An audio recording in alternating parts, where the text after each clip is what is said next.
Welcome to Commander Center, episode 148. And today we'll be doing a deck tech, taking a look at Amin P's Kethis Tokens and Graveyards deck. I'm Dana. I'm Max. And I'm Chris. 2 in a row, everybody. Chris is here for 2 decks you play in a row. I'm excited. Chris, you excited? Yep. All right. I like Kethis, actually. I want to talk about this deck. Because I played against one in Vegas multiple times, and we brought up that deck list, and I think I sent you guys the link to it, so we'll do some comparisons. This will be one of the trickier ones, I think, because the way Kethis is built, it's a little bit narrow. Like, there's not a lot of card choices you're going to make because you want to run legendary creatures in it. It'd be kind of like doing a deck tech on a Recce deck. There's only so many green legends. It's kind of a similar thing here. So I think we're going to more talk about the deck than we are try to troubleshoot it, because I think there's just not a lot of options. Yeah, for sure. That said, I do think you could take the deck as a whole in a little bit different direction, and we'll present that as an option as well.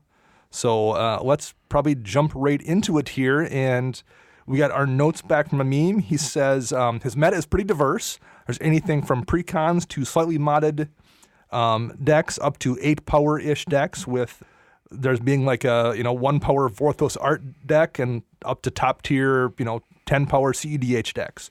Removal in board wipes is common, but targeted removal isn't nearly as common, and neither is graveyard hate. Each player maybe has one piece of grave hate, and you rarely see rest in peace or similar effects. Lucky. Yes, or not, depending on what you're playing, I guess.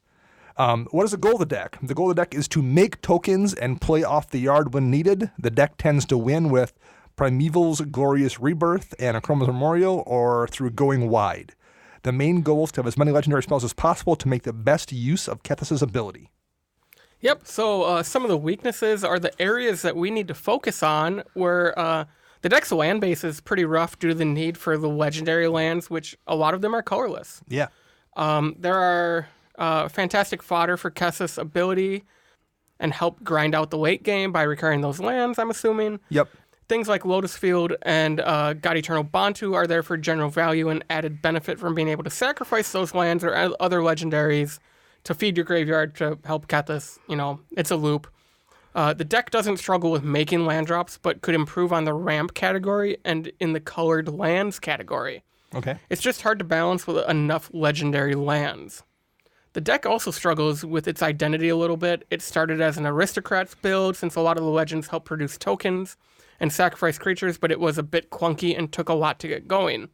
Then it kind of morphed into a reanimator deck, trying to cheat out Elish Norn, Avacyn Angel of Hope, or Villas as soon as possible, but that felt a little bit too reliant on the graveyard, so I made the change to include more token makers and or planeswalkers. He's curious what our thoughts are and what direction he should maybe go for in the terms of theme. Okay. Awesome. So with all that being said, the deck wins like 70% of its games between what he's played in Vegas and at his LGS. It tends to sneak by and have a stronger late game than most decks due to Primeval's Glorious Rebirth. Throne of Eldraine was also very kind to black in the form of legends, and I have included all the cards I'm considering in my sideboard. So for anyone who looks at, because we're going to post this, correct? Yeah. Yep. There is a huge sideboard and a huge maybe board on. Yes. So we'll just get that out of the way right now. Since this episode will be around the time the set releases for Eldraine, I thought it'd be cool of upgrading with some of the new cards in the deck. Is what we've done previously type of deal. Yeah. So budget restrictions for a single card or all the upgrades. What do you guys, any guesses? I've read the notes, so I'm not going to I'm the one who asked these questions. Yeah, I don't need, I'm going to guess $20 per card. Okay. No budget restriction for a single card or all upgrades. Duels. But there is a clause to this. He does not use any cards prior to 8th edition unless they have a modern border printing or a masterpiece. Okay. Something that him and his friend have done, and he just likes the theme of it. Okay. I've seen Amin speak to this in our Slack. Yeah. It helps kind of make the play group not have to worry about buying those expensive cards that maybe don't come in a modern border, or even if they do, they're still expensive. Yeah. So I think that's a cool kind of play group house rule, Sure. And it restricts you a little bit too, and I think restrictions make you be more creative sometimes. I'm on board with that. Yeah. Yep. He also does say that he thinks the upgrade should focus on keeping a very high density of legendary spells and or permanents in the deck. Okay. So right off the bat here, I will mention one of the things I'm going to compare this to sometimes as we go through this is Don Miner from EDH Rec, the guy that founded the website, built a Kethis deck shortly before Vegas, and he's been tweaking it and tuning it. And his is very much combat-based. It's built around just swinging and clocking you with the legends and things to buff those legends. And it was really, really effective when I played against it in Vegas. I think that route maybe seems kind of obvious, or maybe it seems so obvious that it's not obvious. I don't know how that works, but I think that is probably a more effective way to build this deck than tokens. I think you're kind of walking uphill both ways, trying to play tokens in these colors without having to put a bunch of other pieces in the deck that make tokens better, like Kathis Crusade and Doubling Season and whatever. There's so many pieces that you need to make an effective token deck that I think you will be better off just letting the legends you already have do a lot of the work. And legends are usually really powerful cards. Yes. There's a reason. And they tend to oftentimes have pretty good bodies stapled to them as well, in addition to having powerful abilities. Not always, but like a lot of them. Yeah, for example, Kethis being a 3/4 for 3, like most of the bodies that you're running, you can find a lot of those that are that efficiently costed. That makes it a lot easier to do that. So to start off, if I was going to change anything, I would probably lean harder into that and not worry about tokens. I just think that there's too many hoops to jump through to really make this work as a token deck. And if you wanted to play a token deck in these colors, there's way better commanders that would do that. Yeah. Now, I know he did mention in his notes that he tried a route similar to that before, but it always seemed like it was try to get Elish Norn out or Avacyn out as fast as possible. I don't agree with that kind of aspect because you're trying to cheat out these really fast big beaters or whatever. Yeah. You don't need that with Legends. Legends are so powerful, like Thalia Heretic Cathar, a 3/2 for 3 mana that forces creatures and non-basic lands your opponents control to come into play tapped. Yep. I mean, that is super powerful. Or how about like Anaphens of the Foremost? That's one-sided grave hate for all your opponents and buffs a creature when it attacks and when it taps. Yes. Now, with Anafenza, you don't get the reduction from Kethis, but at 3 mana, it's still just super powerful. Well, in the way Don's deck tended to work, it was so resilient. Like it would board wipe, stuff goes in the graveyard, he sacks 2 things and then just recasts 3 creatures next turn. Yep. And his board state is returned to where it was, and yours is, and you've played 1 thing because you were down to 2 cards in hand or whatever. Like it was relentless. And it even if you didn't have Elish Norn out, you're still getting smacked in the face by, just big beater creatures, whether it's like the, mono white Gisela or obviously Elish Norn did really good work, but like there was just a lot of bodies in that deck that really hit you hard in the face. You mentioned Anafenza, Aravad just buffing everything up is really, really strong. Drana is really, really efficient.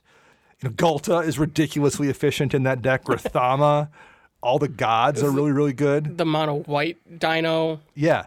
So that would be my recommendation. I would steer much harder into building the deck as just legendary beats. Yeah, I mean, I agree with you 100. I didn't get to play against Don in Vegas, but that's how I would probably build this deck, is just very creature heavy. There's currently 31 creatures in this deck. Yep. Plus Kethis. I would go even a little higher, really. Why not? I mean, especially if your meta doesn't have a lot of graveyard hate, you now have 2 hands. Right, yes. Like, who cares if you're running 35, 38 creatures if you can cast them from 2 different spots? Yeah, I mean, that the thing with creatures usually is like, someone board wipes, I just lost my 3 creatures, and I got to rebuild from that point. You have the option to rebuild just with the cards in your graveyard and your commander on the field, who's, again, pretty efficient to cast, 3, 5, 7, when everyone else is probably, if they're getting board wiped, they're paying, 4, 6, 8, or whatever. Like, it eventually, you're going to be underneath most people unless they're like playing Risa Redeemed or something. Mm-hmm. In some of those creatures, the commander ones just have to get dealt with. Like I mentioned that the Gisela the Broken Blade, for example, a 4/3 with flying, first strike, and lifelink. You need to respond to that, or I mean, it's a Baneslayer Angel that almost. Can take over the game in a heartbeat. Someone drops Gulta, you got to deal with Gulta, or you're just going to get hit and dead in 2 turns. Dramoka protecting all your stuff. Like, there's so many good creatures. Even relatively cheap stuff. I mean, Shalai is really, really good. Shauna Sisay's Legacy isn't bad in that kind of a beatdown deck. So our main suggestion would be to lean closer into that. And Don put his list up on Architect. I talked to him today. He was going to verify to make sure before the show airs that it's updated, but it should be by the time this comes out. And we'll post that along with this deck list so you can compare them, both the listeners and Amin can as well, and see how direction he took this deck, because they're not that different, but they are different enough. There's little things in Don's version of this deck, like Day of Destiny, giving all legendary creatures +2/+2. Well, if you're counting on token beatdown, that doesn't really do very much. But when it turns that Bruna into a 7/9, or it turns that Gisela into a 5/5, or 6/5, or that Galta into a 15/15, that's disgusting. So we'll post that list so they'll take a look at as well. As it stands right now, looking at the Kethis deck, and did we already read Kethis? We did not, do but that I can. quickly, Max. Kethis, the hidden hand is 3 mana, Abzan, a white, a black, and a green. For a 3/4 legendary creature, Elf Advisor. Legendary spells you cast cost 1 less to cast. And then you can exile 2 legendary cards from your graveyard until end of turn. Each legendary card in your graveyard gains. You may play this card from your graveyard. And that's why it rebuilds so quickly.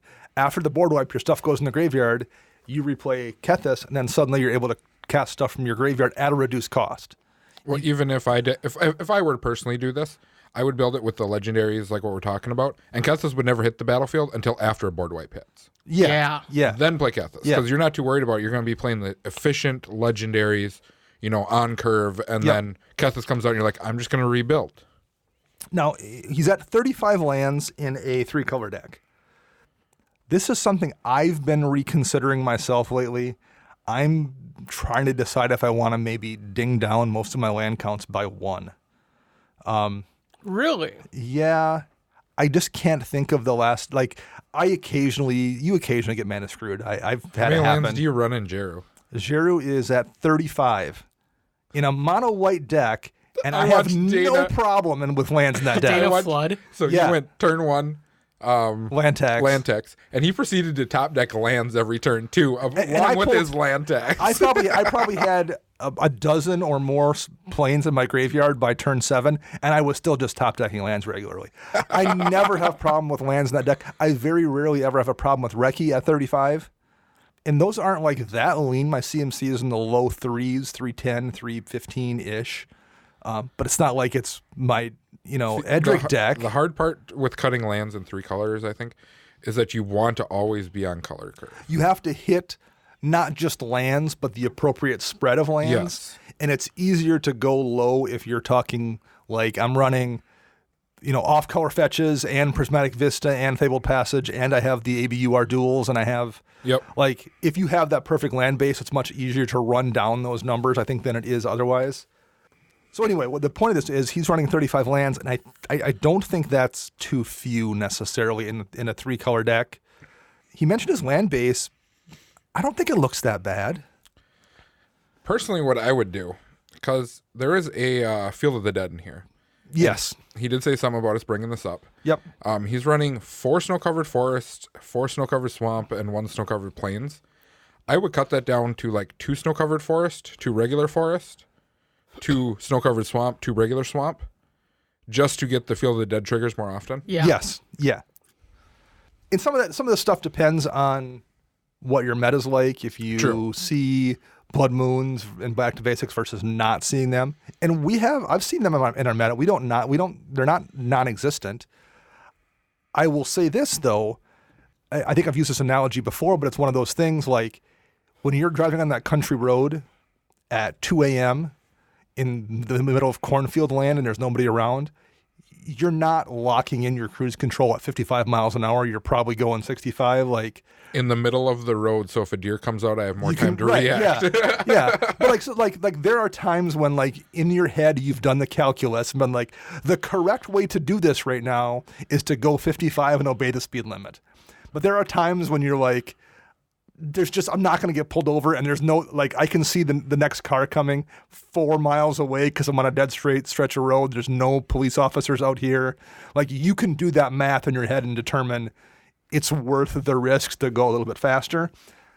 Similarly speaking with your basic lands, yes, occasionally I get boned by a Blood Moon or a Back to Basics, but the other 14 games that the person doesn't draw it, and there's only one Back to Basic in a blue deck, and there's a Blood Moon and a Magus of the Moon, but like most people aren't tutoring for those very often. You might play that deck and not see, like, I bet that I just forgot the God Eternal Bantu? No, the red deck I played with the Minotaur I mentioned Neheb? last Neheb. I'm sure that Neheb deck has a Blood Moon in it. I didn't see it. I'll play the deck 3 times. I've never seen the Blood Moon. Yep.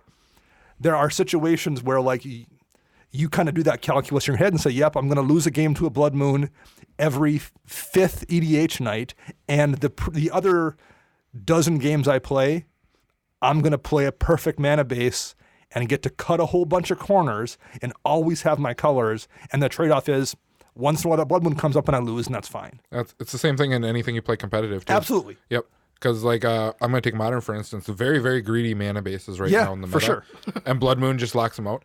But the probability of seeing Blood Moon lately is so slim, and I don't know why people don't play it more often. The other 20 games you're going to win, and that's just that's good math for you. You'll take that one loss in exchange for winning the rest of the time. Yep.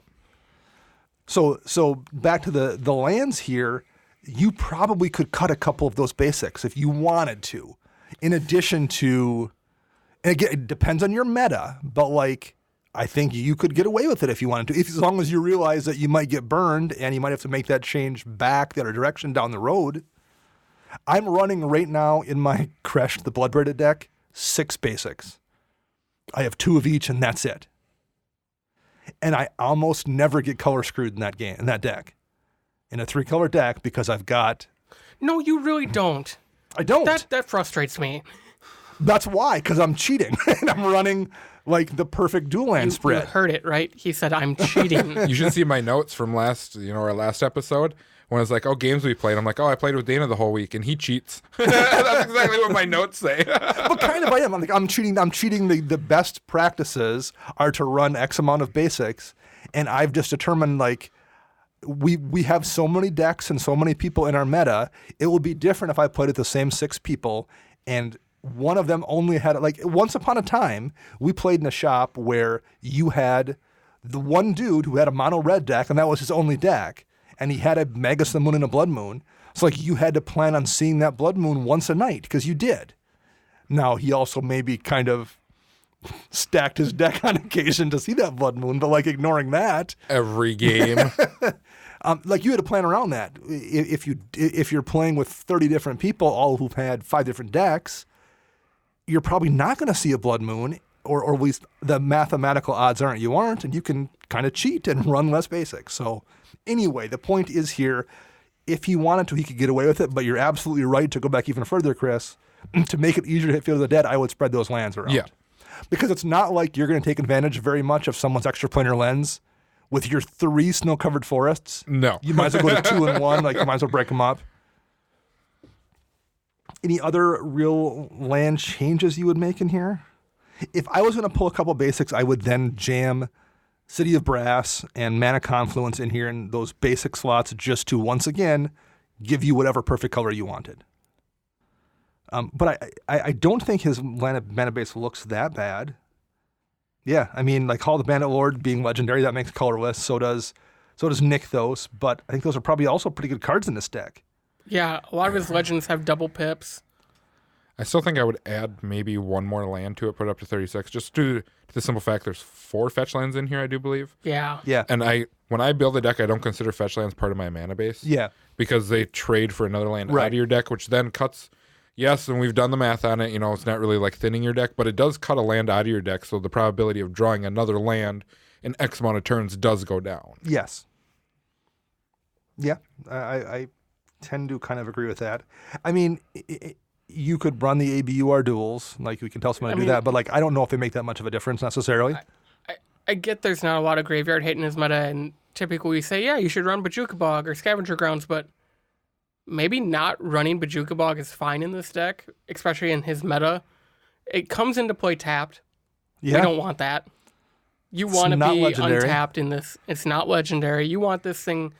You want a swamp coming in, if anything, or a land that produces black. Well, that's very much a meta call too. If you play in a small meta and your friend Bob runs an Eternal Witness, and that's the graveyard recursion in his deck, and your other friend, runs one or two spells, but like if no one's playing Marin and no one's playing Carador and no one's playing Muldrotha, do you need to worry about that Scavenger Grounds or Bojuka Bog that much? I don't think you do. I don't either. So that's one you could maybe swap for. Yeah, I could see that. I'm not a fan of Hall of Heliod's Generosity in this deck. I get it's a legendary land. It can, wind up in the graveyard. To fuel Kethis, yep. But on the off chance it lands up on the battlefield, you're running 4 enchantments. And 2 of which are lands, because they're the flip enchantments from Ixalan block. I think this is another land that could be put on the chopping block, because if you do end up just playing it, it produces colorless, that's fine, but you only have essentially 2 things if you can get Growing Rights and Journey to Eternity to flip. You have 2 things you're going to recur. Yeah.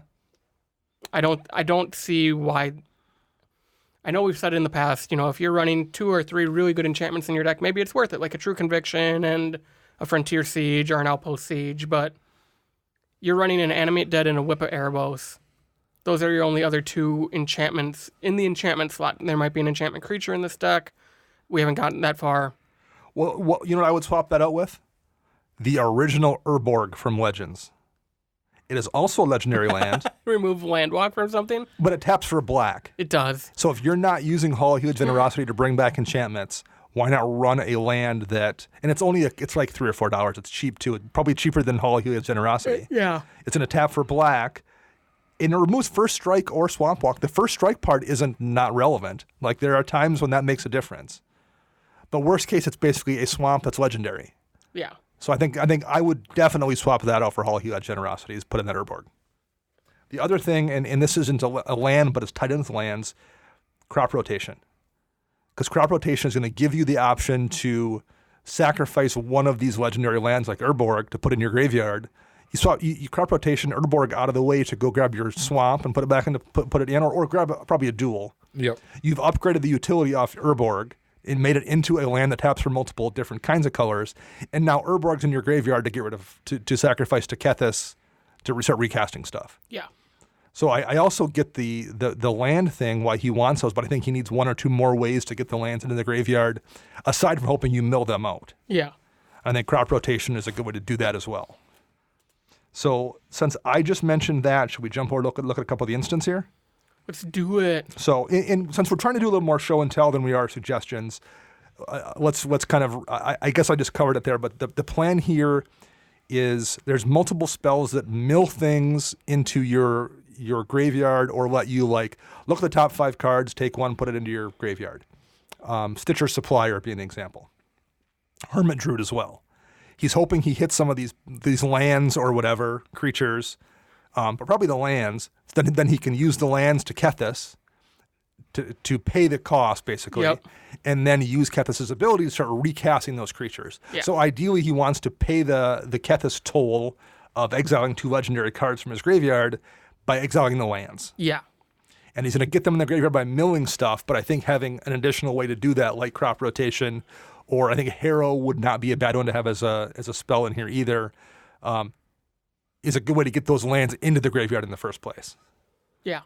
So let's jump over to the instance quick and see what's in here, Max. What do we have? We have 6 instants. We have Anguish and Making, Assassin's Trophy, Entomb, Grizzly Salvage, Swords to Plowshares, and Vampiric Tutor.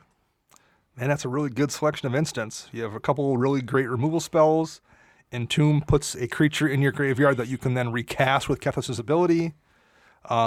Grizzly Salvage lets you take something, and then you put the rest of the cards into your graveyard. So you put a couple lands in there to pay the trigger.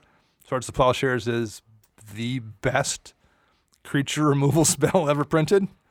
They kind of nailed that one back in alpha, and everything else has been playing catch up. And Vamp Tutor. So I don't know how I feel about Entomb. Me too. Out of all of them. Especially if we're pushing the just legendary beats path. Okay. Putting a creature in your graveyard that you might be able to cast with Kethis is fine. I would rather just run another removal spell. We're not going full animator, reanimator. Yep. I think there are some other cards in this deck that we could probably keep, like Animate Dead. Okay. That does a little that actually gets the creature out of the yard versus putting it there. I would rather just run a removal spell instead of Entomb.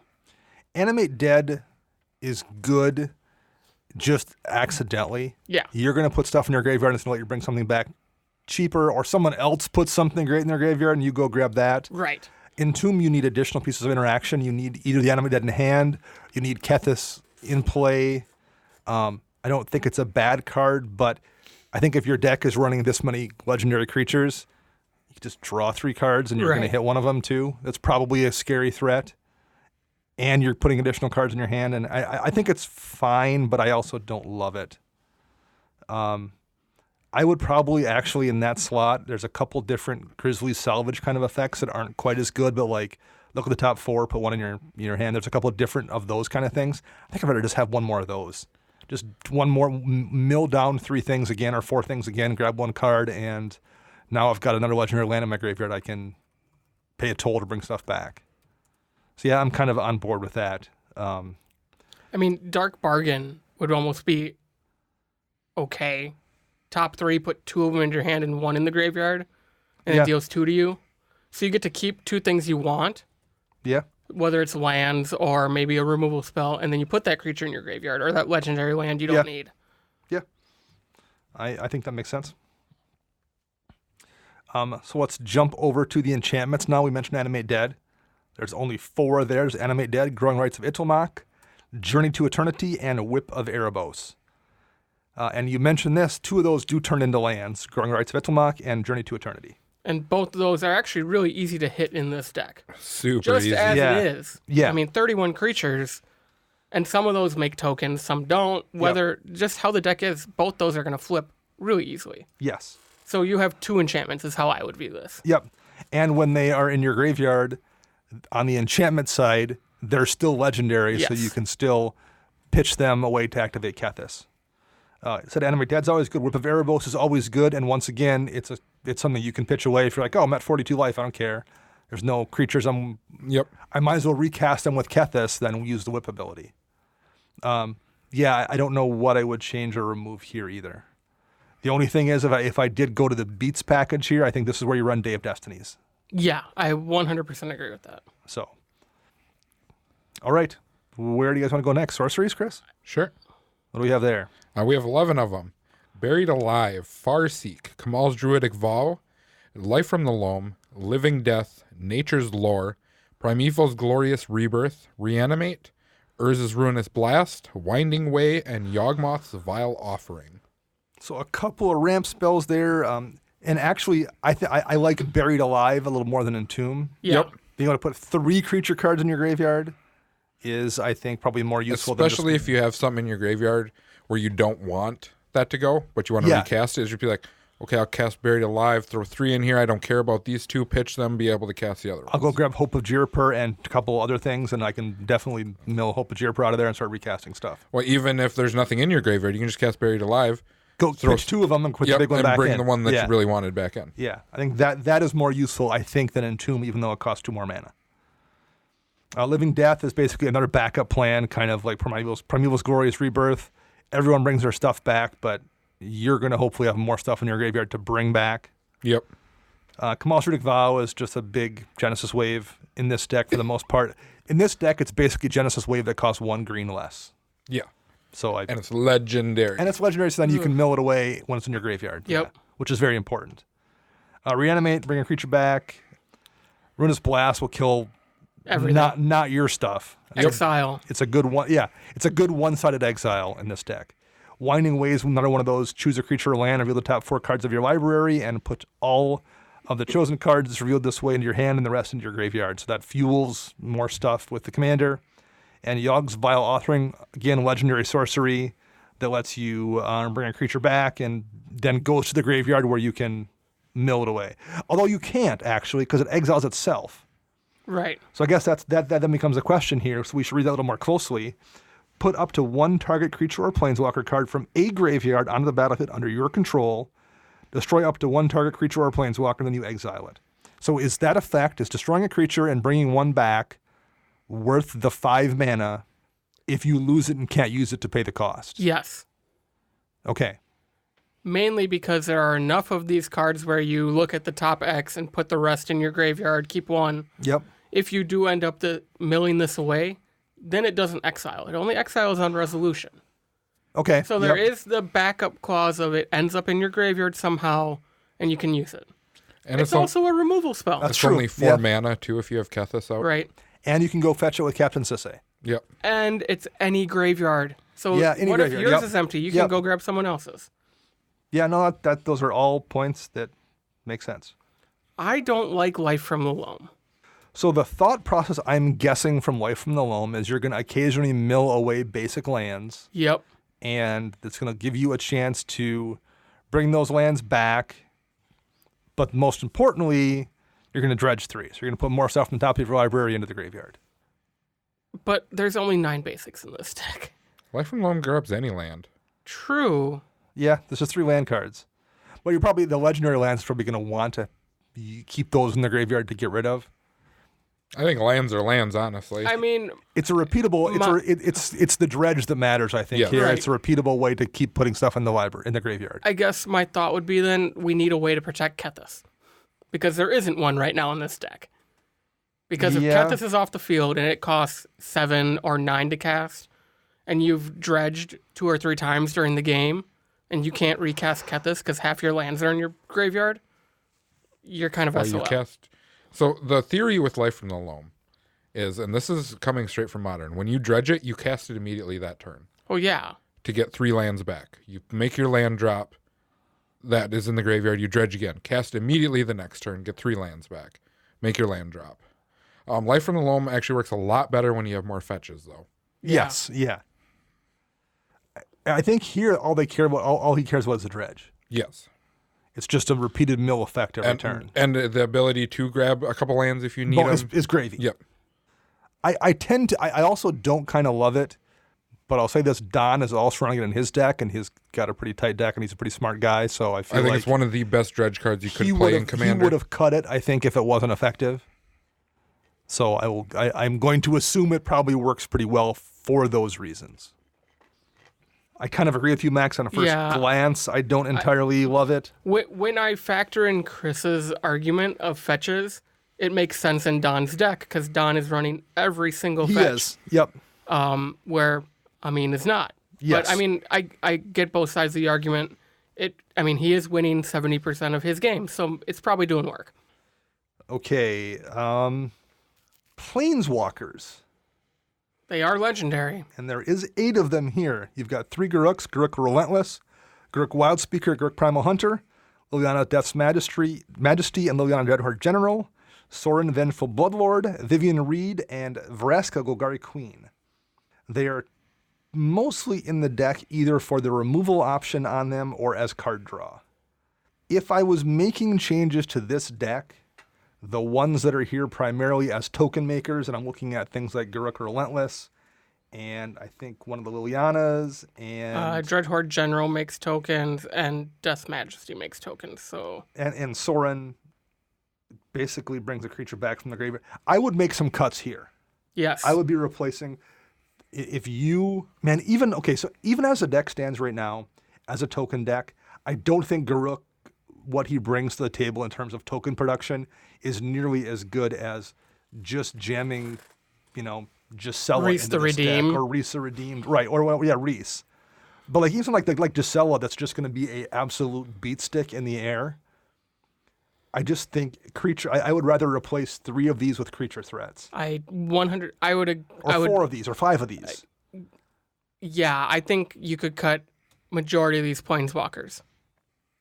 I mean, I think both Garuk, all 3 Garuks could go. The only thing I would say about Primal Hunter is Primal Hunter basically winds up being 6 mana, and then you -3 him to draw cards equal to the greatest power among creatures you control.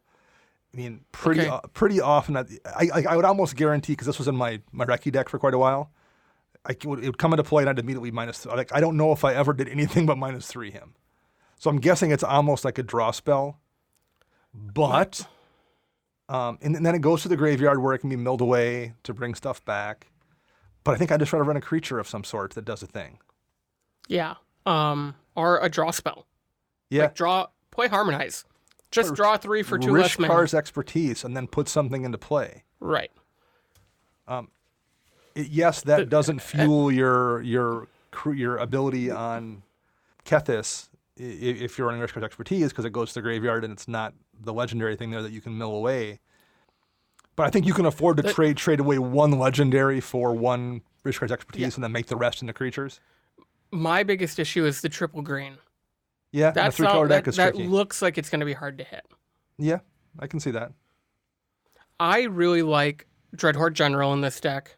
Not for the token making, but the static ability.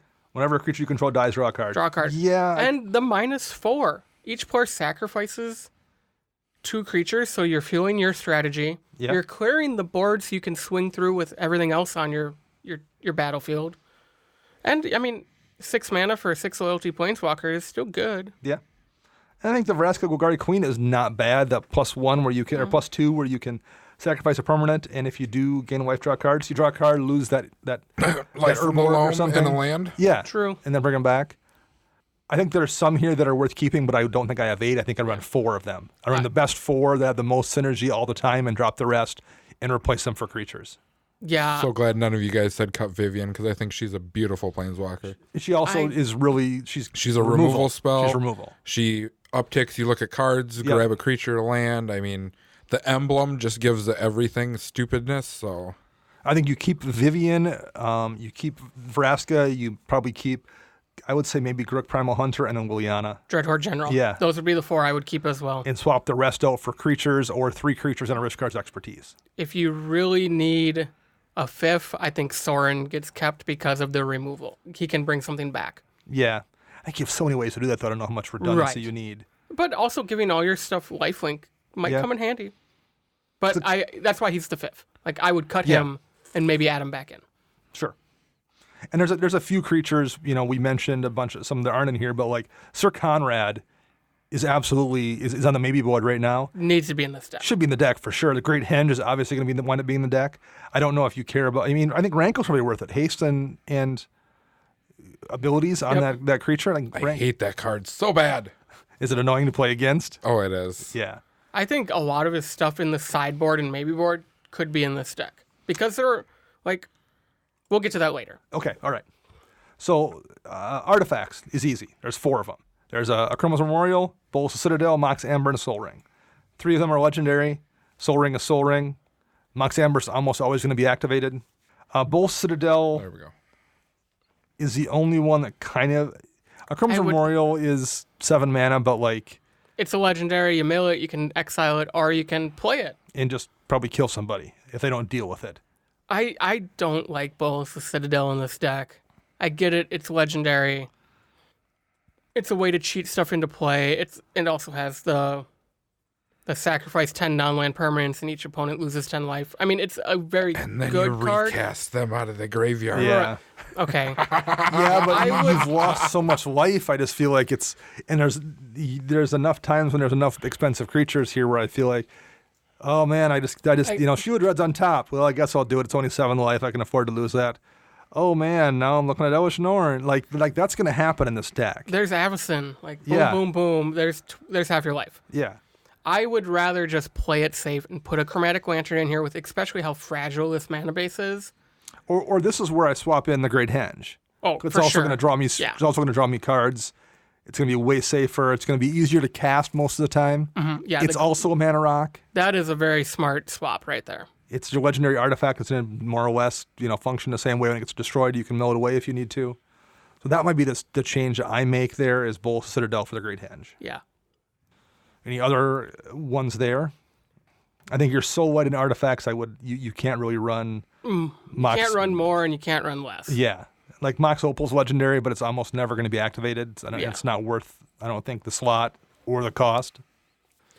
Soul Ring could be argued because your commander doesn't have colorless pips.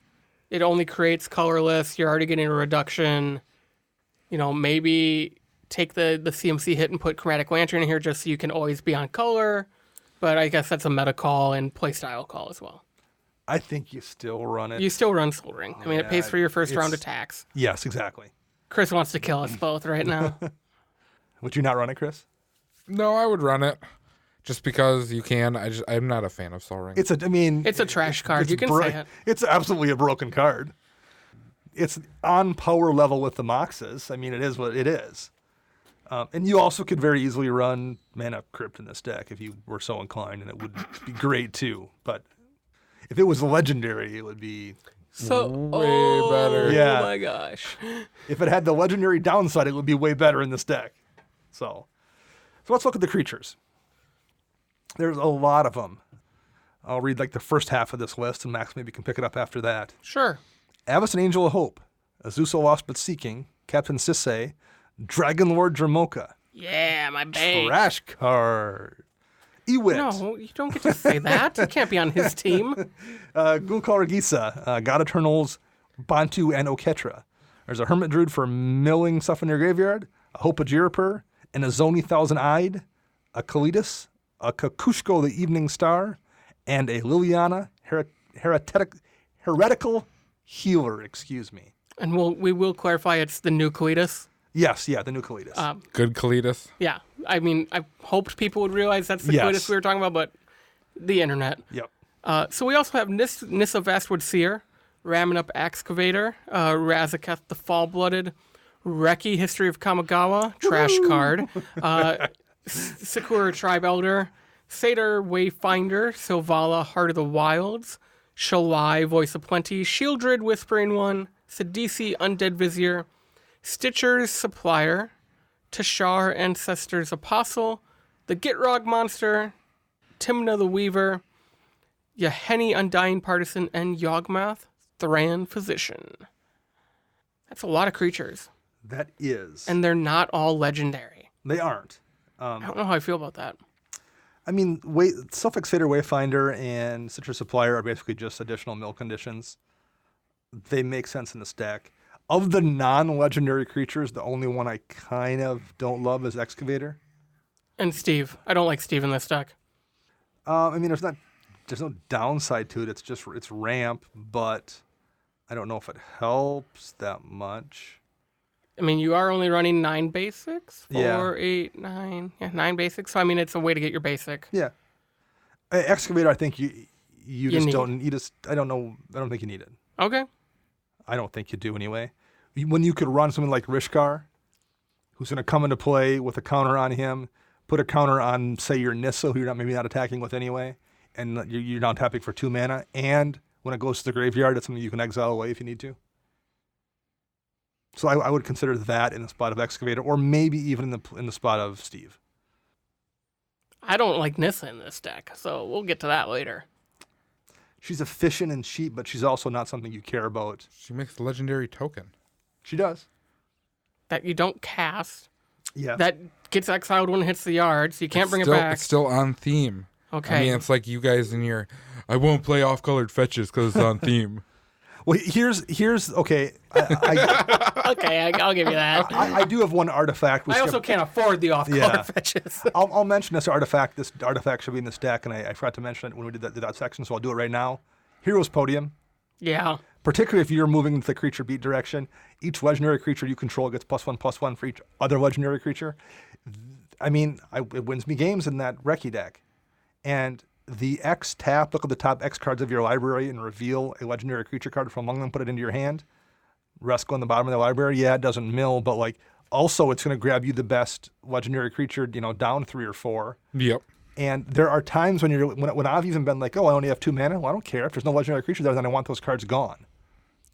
I think that's one I would run in this deck if you're going to move in that creature beats direction, but I think I'd still run it. Even if that isn't your plan A, something that can give your creatures +5/+5 or something really, really easily seems worth it, especially when it has a tap ability on it. So that's one I do like here. Any more creatures you don't maybe love or that you're wondering why aren't in here? I don't love Azusa. I don't know if the deck draws enough to replenish. Yeah. And plus, you only are running 35 lands. Yeah. That's not a lot. I think there are better legends like Anafenza. Yeah. That also doubles his Great Hate. Yep. Makes that Living Death a little bit easier to cast when no one else has a graveyard or has creatures in their graveyard. Another card in the maybe board is Carador. This should be in this deck. Especially you're filling your graveyard. It's a redundancy to Kethis without the having to exile anything. I would agree with all that. There's a lot of stuff in his maybe board that I would just put in this deck to begin with. Yeah. Keyword Odric. Yes, Keyword Odric should be in here for sure. Again, there's times when you're going to drop Keyword Odric and you're going to go, oh, my 5 creatures all suddenly magically have trample and flying and double strike. Yeah. And you're just going to die because you have no flying blockers just because I cast Odric. Yep. Chris mentioned this at the beginning of the show, Thalia Heretic Cathar. That's in the maybe board. I think that should be in the main board. Yeah. Just a little tempo hit for your opponents, but it's also a legendary. It's going to cost you 1 and a white if Kethis is out. You can recast it later. Yeah. And it has first strike, which triggers Keyword Odric. And it's good to have a few of those, cheap, efficient creatures that you can recast. Linvala, Keeper of Silence. She's, a $20 card, but Linvala changes the game state. Yeah. And I feel like the impact she has on the board compared to, Chris mentioned he did, Azoni Thousand Eyes. No. Who costs a gazillion color mana to get out. Yeah. Double. I mean, he makes tokens, but you're not running a doubling season. There's no Kathis Crusade here. They're just 1/1s. And I don't know if that's going to win you games. And Linvala just shuts off some people's decks. Yeah. Another card Dana mentioned earlier in the show, Arvad the Cursed. +2/+2 to all your dudes. Yep. Nowhere, to my knowledge, on this list. Yeah. Not in the maybe board, not in the main board, not in the sideboard. Yep. That should be in here no matter what. Yeah, I think I would run it as well. I mean, Sir Conrad, we mentioned that would be great. Yeah. Rankle, actually, I think Rankle would be great in this deck. It's a flying haste body. Yep. All 3 of its modes are great. I do think I do like Hope of Jirapur here because it's only 1 mana to cast, and it self-sacrifices to get it in the graveyard really, really easily if you need to mill something away. And it's free if Kethis is out. Yeah, so that's a really good one. Speaking of colorless artifact legendary creatures, though, 3 mana to drop that 7 mana Traxos, 7 power Traxos. So good. Traxos is not in this deck, and everything's gonna untap it. Yeah, if you inhale deeply, Traxos untaps in this deck. If you glance at your board state, you probably cast a legend and Traxos untaps. Or historic, so the 4 artifacts in this deck too. Yeah. And Traxos is another card where, yes, it seems obvious that a 7/7 with trample needs to get dealt with, but whenever I play Traxos, people's response is almost always, "Oh, I need to deal with that." Cause on turn 4, you drop a 7 mana with trample, people have to respond to it. How do you guys feel about Razaketh? I always confuse we got 3 mythic rare demons that all kind of have similar abilities in 3 or 4 straight sets. Pay 2 life, sack a creature, tutor something. Yeah, I forget which one he is. That's Razaketh. Okay, so 8 mana, triple black for an 8/8 flying trample. He puts the card in your graveyard to mill away, and you can put something in your hand. So double value. Yeah, 8 mana is a lot, though. And it's really only 7 with Kethis. That's true. I don't know what I was going to say Google, because that's how I search. Don't Google that. Yeah, don't Google that. I don't know what you search for. Yeah. I feel like this is more toolboxy, oh, I need a board wipe, or, oh, I need... Yeah. I need a Planeswalker. I don't think... There's no creature in this deck that would be I'm going to go get this, cast it this turn, and win the game. Yeah. Gitrog Monster I don't love here necessarily. No. Again, I don't know. There's not a lot of draw stuff, so I don't know how often you have enough bonus lands in your hand to take advantage of the 2 per turn. I guess the upside is it lets you sacrifice some of the legendary lands to put in your graveyard to feed the Kethis ability. Life from the Loam and Ramnap Excavator. So maybe that's enough. Is stupid good. Yeah, it is. I just don't know how often you're going to have that have access to that combo or be allowed to do it. Yeah. Well, it's also, you don't have to sack the land. If you choose not to, you just sacrifice Get Truck That's Monster. true. Yeah, and then it goes to graveyard. You can get rid of it. Yep. That's good. No, that's a good point. I'm kind of surprised there isn't God or the green God Eternal in here. If I would absolutely move away from the token deck and put Nylea in here just for the ability to give all these beaters trample. Yeah. And I would then if I moved in that direction, I would run God Eternal Ronus. That's the one. Because again, you drop Ronus and like, I'm going to double the power of all my creatures that are already 5s and 6s, and many of which have trample, and then just kill somebody. Yeah. I also think it'd be nice to see like Draina Liberator Malakir in this deck. It's a flying body for 3 that pumps all your creatures with flying and first strike. Nice early game play. You can recur it. Why not? Yeah. Because you need to have some stuff you can drop on turn 2, turn 3. It can't all be, Razaketh like 8 drops. And that's an efficient one to cast. Yeah, I don't know what else. I think this is where I probably make the most changes. I start pulling out some of those less impactful legends or the ones that do stuff with tokens and put in the things that, like, people can't respond to every threat. If every creature you play is a threat, they run out of the ability to respond after 4 turns. And even if they do handle your threats, you can recast them. For sure. That's where I think the advantage here is. To take advantage of tokens, you need to do enough things, and I think it's probably, unless you go super hard into tokens, it's tough to rebuild. If you just go into creatures in this deck, you can out-rebuild people. Definitely think this deck is one that I would play Gaddock Teeg in. Oh, for sure. Or Safi even. Just to prevent the board wipes. Yeah. Because every board wipe's usually 4 mana. So. Yeah. Yeah, I'd be very tempted to run Teeg. At the very least, a Heroic Intervention to save your stuff, or a Teferi's Protection. Yeah. One of those two. Athreos. Sure. You don't want that going back to my graveyard? Put it in my hand. I'm still going to recast it no matter what. Yeah, it's a lose-lose then. Your opponents take life if it goes to your yard, and you recast it next turn, or even that turn. Mm-hmm. That's actually really good. Yeah. And then I do think if you run many more, if you get a couple more of those God-type cards in here too, then something like Garthama becomes way better because they can do the swing on... Yep. In survive the hit onto Garthama and draw you a ton of cards. But Garthama on its own, like, as long as you're careful about playing it when someone else can't destroy it, that's a crazy efficient card. Mm-hmm.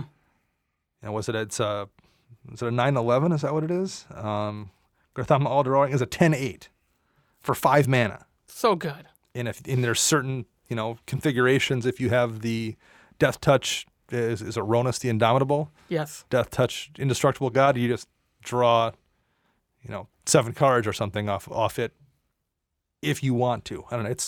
I would be tempted to run that as well. Any final thoughts from anybody here? My final thoughts and parting words on this deck is you need to choose a path. Yep. And we say this a lot on our deck techs because I've noticed, the last one that we did was very similar too, where it was spread out. Yes. You want to do 2 different things in one deck. Yep. You need to choose a centralized idea and stick to it. And I am all for doing off the beaten path variants of decks.